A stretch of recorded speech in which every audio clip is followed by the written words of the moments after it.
Bob Mills Weather Center, Oklahoma weather expert, Cassie Heiter.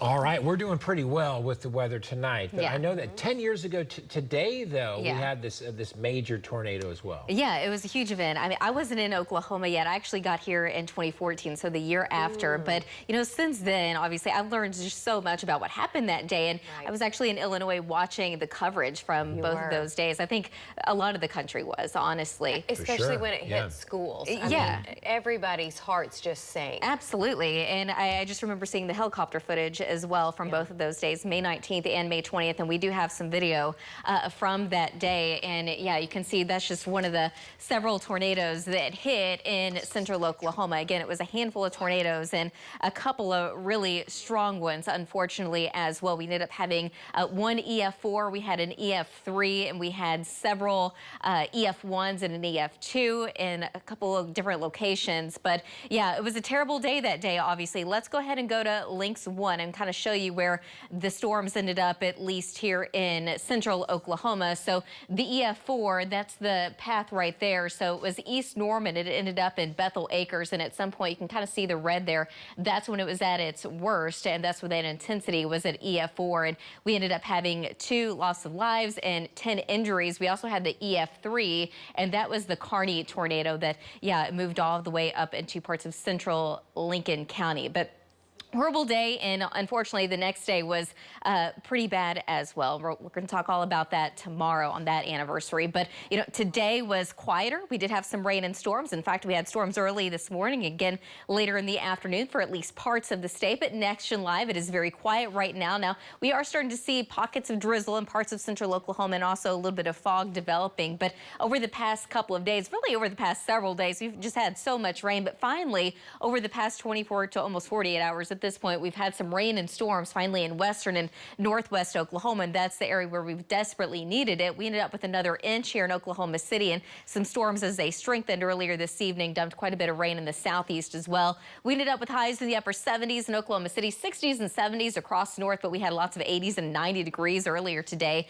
In Idabel, this is a Regency camera up of our Lucky Star Skycam network. You can see the cloud cover, the ceiling's kind of lowering just a little bit. 59 degrees and north wind at 18, wind gust right now at 23 miles an hour. Temperatures in the low to mid 50s across north, upper 50s, low 60s in the central part of the state. Still some 60s and 70s in the south and southeast with a north wind. Pretty light to the north, a little bit more breeze down south. Gusts as high as around 29 right now in Lawton. So visibilities, like I mentioned earlier, we're starting to see areas of patchy fog. Right now, we're down to about 5-mile visibility here in Oklahoma City.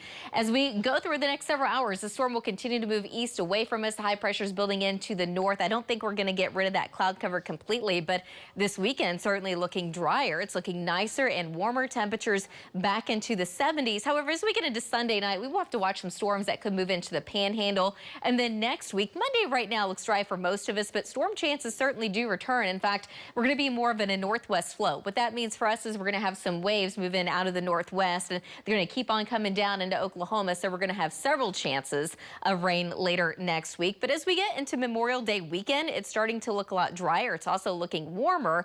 Now, I'm not saying that the state won't see any rain that weekend. We'll have to narrow it down as we get a little bit closer, but temperatures look like they're going to be well into the 70s and possibly even the 80s. Tonight, though, dropping down to about 50 degrees in Oklahoma City. So certainly a cool start to your Saturday. 43 in Ponca City, 46 in Alva, 52 in Lawton, about 56 tomorrow morning in Ardmore.